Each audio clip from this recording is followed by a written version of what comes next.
జగన్ జనం కోసం ఆయనో కలగన్నారు. అలాంటి ఇలాంటి కల కాదు.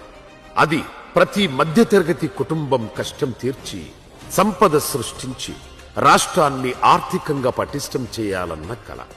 కష్టాలెన్ని వచ్చినా ఆ కలను ఎక్కడా మధ్యలో ఆపలేదు. కరోనా 2 ఏళ్లు మింగేసిన 3 ఏళ్ల సమయంలోనే ఆ కలను సాకారం చేసుకునేందుకు పరుగులు పెట్టించారు. ప్రతి ఆంధ్రుడికి ధైర్యంగా గర్వంగా ఉండేలా ఆ కలను నిలబెట్టారు.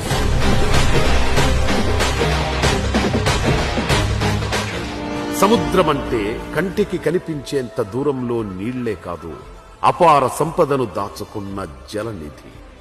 భవిష్యత్తును భరోసాను మోసే పెన్నిధిలా చూశారు. ఆ ఆలోచనలోంచే 4 పోర్టులు 10 ఫిషింగ్ హార్బర్ల నిర్మాణానికి నడుం బిగించేలా చేసింది. జగన్మోహన్ రెడ్డితో శంకుస్థాపన చేశారు. శంకుస్థాపన చేసిన తర్వాత వర్క్ బాగా స్పీడ్ గా అయింది. మా ఊర్లో ఒక 100 మంది కుటుంబాలు దాంట్లోనే ఉద్యోగం చేస్తున్నారు. 2023 జగన్మోహన్ రెడ్డి గారు శంకుస్థాపన చేసిన తర్వాత ఈ పోర్టు ఎక్కడ ఆగలేదు. పేరు నానయ్య గారు, జగన్మోహన్ రెడ్డి గారు వీళ్ళు చేసిన అభివృద్ధి పుణ్యం వల్ల మా ఉండ జనాలందరికీ ఉపాధి కలిగింది. అప్పుడే చదువు పూర్తి చేసుకున్న యువతకు ఈ పోర్టులు హార్బర్లు ఉద్యోగం చూపిస్తే మత్స్యకారుల బతుకులకు బంగారు భవిష్యత్తుకు దారి వేశాయి. ఆర్థిక వెలుగులు నింపి జీవన ప్రమాణాలు పెంచాయి. మరి ఇంతకుముందు ఉద్యోగాల నిమిత్తం వేరే రాష్ట్రాల్లో చేయాల్సిన పరిస్థితి ఉండేది.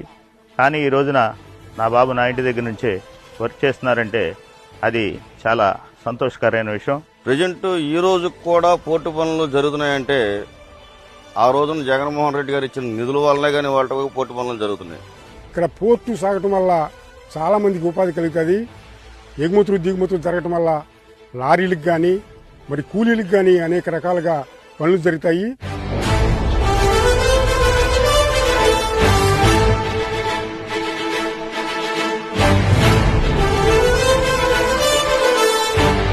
పోర్టులు ఇవి కేవలం సరుకు రవాణా కేంద్రాలు మాత్రమే కాదు, ఆర్థికాభివృద్ధి, వాణిజ్యం, అంతర్జాతీయ పునాది. ప్రగతికి వెన్నుముకలా నిలిచే పోర్టు ఆ ప్రాంత భవిష్యత్తునే మార్చేస్తుంది. సింగపూర్ నుంచి ఆమ్స్టర్డామ్ వరకు దేశాలు ప్రదేశాలకు ప్రపంచ పటంపై ప్రత్యేక గుర్తింపు వచ్చిందంటే అది పోర్టుల కారణంగానే. దేశమంతా చెప్పుకునే మాట్లాడుకునే గుజరాత్ మోడల్లోనూ పోర్టులే కీలక పాత్ర పోషించాయి. ఆ పోర్టులే గుజరాత్ను బలంగా ప్రత్యేకంగా నిలిపాయి. గుజరాత్ తర్వాత ఆంధ్రప్రదేశ్లోనే అతి పొడవైన తీర ప్రాంతం ఉంది.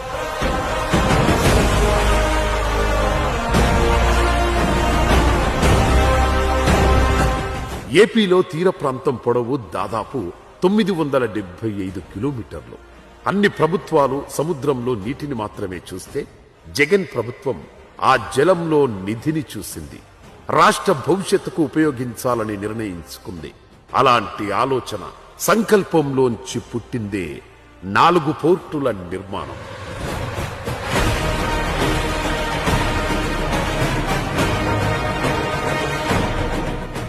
కూటమి ప్రభుత్వం ఏదైనా వాగొచ్చు. జగన్ చేసిన మంచి ఆ పోర్టుల రూపంలో కనిపిస్తూనే ఉంటుంది. చరిత్ర ఎప్పుడూ గుర్తు చేస్తూనే ఉంటుంది. జగన్మోహన్ రెడ్డి గారు హయాంలో అయ్యింది. ఆయన వల్లే మా పిల్లలు బతుకుతారో ఉద్యోగాలు చేసుకున్నాని అనుకున్నాము. మా పనిచేసే కుర్రాళ్ళని తీసేసి వాళ్ళ ప్రభుత్వం కుర్రాళ్ళని ఇప్పుడు జరిగే ప్రభుత్వం వాళ్ళు తీసుకుని ఆ పోర్టులో పని చేపిస్తున్నారు.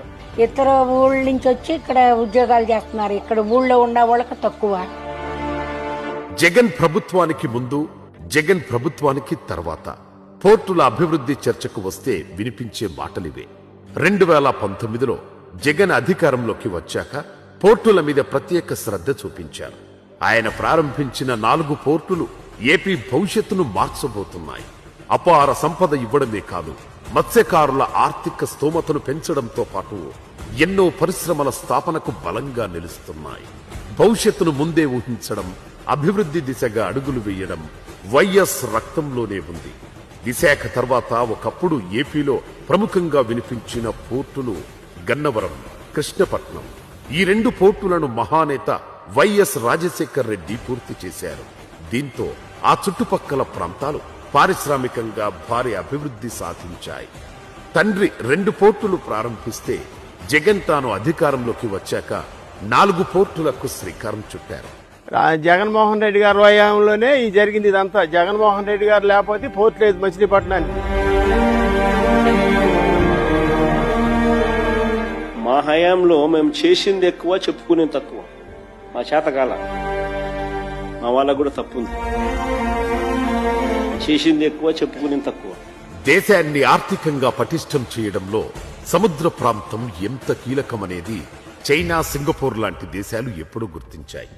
ఆ దేశాల ఆర్థిక వ్యవస్థలను పరుగులు పెట్టించడంలో పోర్టులు కీలక పాత్ర పోషిస్తున్నాయి. దేశంలోనే 2వ అతిపెద్ద పొడవైన తీర ప్రాంతం ఉన్న ఏపీలో పోర్టులను అభివృద్ధి చేయడం ద్వారా కొత్త మహానగరాలను క్రియేట్ చేసుకునే అవకాశం ఉన్నా 14 ఏళ్లు సీఎంగా చేసిన చంద్రబాబు దాన్ని ఏనాడూ పట్టించుకోలేదు. అప్పుడు గవర్నమెంట్ వారు అరబిందో కంపెనీకి ఈ పోర్టు నిర్మించడానికి అవకాశం కల్పించారు. వారున్న టైంలో ఎంతో గొప్పగా పనులు సాగినాయి.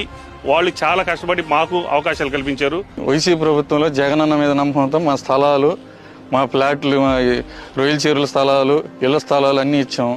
ఈ రోజున ప్రభుత్వం మారినాకి పట్టించుకోవటం లేదు మమ్మల్ని.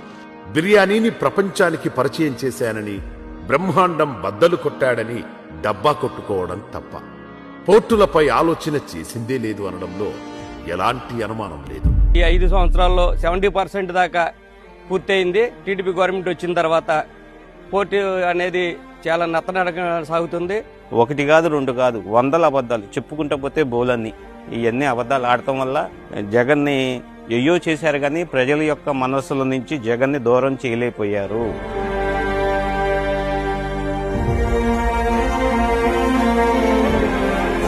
రామాయపట్నం, మచిలీపట్నం, మూలపేట, కాకినాడ గేట్వే పోర్ట్ 4 పోర్టుల నిర్మాణాలను స్పీడప్ చేసింది జగన్ ప్రభుత్వం. ఒకే టైంలో 4 పోర్టుల నిర్మాణం స్టార్ట్ చేయడం అంటే అది ఆల్ టైమ్ రికార్డు మాత్రమే కాదు, రాష్ట్ర చరిత్రలో ఆర్థిక ప్రగతిలో ఓ అద్భుతం. గొప్ప ఆదాయ వనరులను, ఉద్యోగ వనరులను స్వయం ప్రతిపత్తిగా యువకులు బతికేదానికి గొప్ప మార్గాన్ని, తలుపుని తెరిచినటువంటి జగన్మోహన్ రెడ్డి గారికి మా ప్రాంతం ఎప్పటికీ కూడా రుణపడి ఉంటుంది.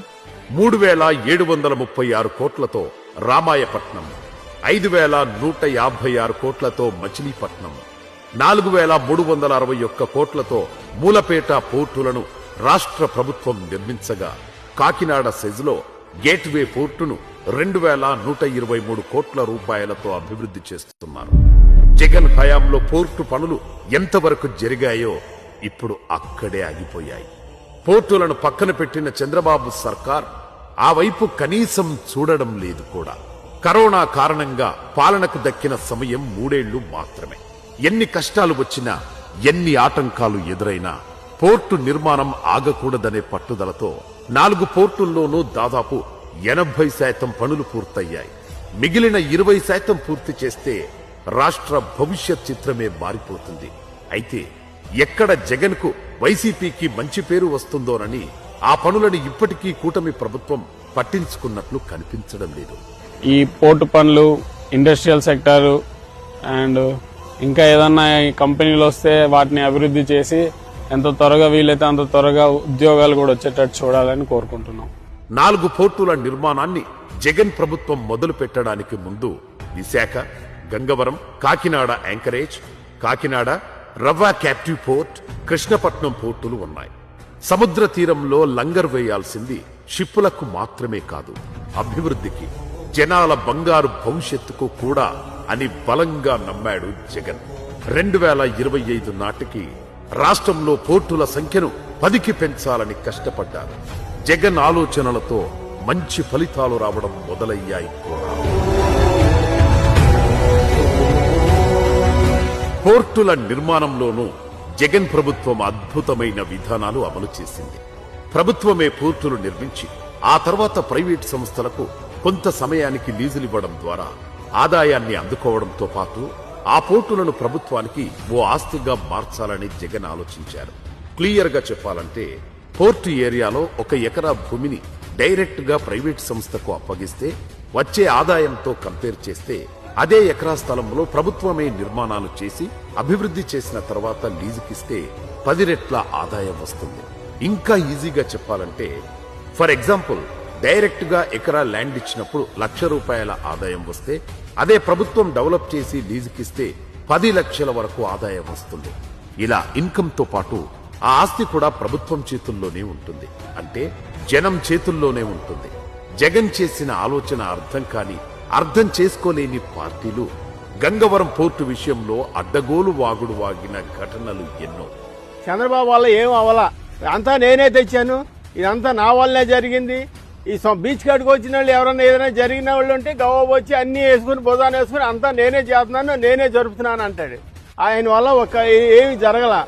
ఇక 2030 నాటికి దేశవ్యాప్తంగా ఎగుమతుల్లో 10% వాటాను చేజిక్కించుకోవడమే కాదు, టాప్ 3 రాష్ట్రాల్లో ఒకటిగా ఏపీని నిలపాలన్న లక్ష్యంతో జగన్ సర్కార్ అడుగులు వేసింది. పోర్టులను ఆధారం చేసుకుని చుట్టుపక్కల పరిశ్రమల ఏర్పాటును వేగవంతం చేయాలని జగన్ ప్రభుత్వం ప్రణాళికలు రచించింది. రామాయపట్నం, మచిలీపట్నం, మూలపేట పోర్టుల దగ్గర భారీ పారిశ్రామిక పార్కుల నిర్మాణానికి సంబంధించి అప్పట్లో 3 IAS అధికారులతో కమిటీ వేశారు కూడా. అది మంచి ఫలితాలిచ్చింది. ఒక్క రామాయపట్నం పోర్టు సమీపంలోనే ఇండోసోల్ కంపెనీ 75,000 కోట్ల ప్రాజెక్టు నిర్మాణానికి ముందుకు వచ్చింది. 90,000 కోట్ల పెట్టుబడి పెట్టేందుకు BPCL రెడీ అయింది. ఇక రామాయపట్నం పోర్టుకు సమీపంలోని చీమకుర్తిలో గ్రానైట్ పరిశ్రమలు కూడా వెలుస్తున్నాయి. ఈ కంపెనీలతో లక్షల మంది స్థానిక యువతకు ఉపాధి అవకాశాలు దక్కడంతో పాటు రాష్ట్రానికి భారీగా ఆదాయం లభిస్తుంది. ఇదంతా ముందు చూపు చేసిన ఈ పోర్టు అనుసంధానం చేసిన డెవలప్మెంట్ల కారణంగా ఈ ప్రాజెక్టులను వచ్చినాయి. కానీ మేము భూములు ఇచ్చి అన్ని విధాలుగా నష్టపోయాము.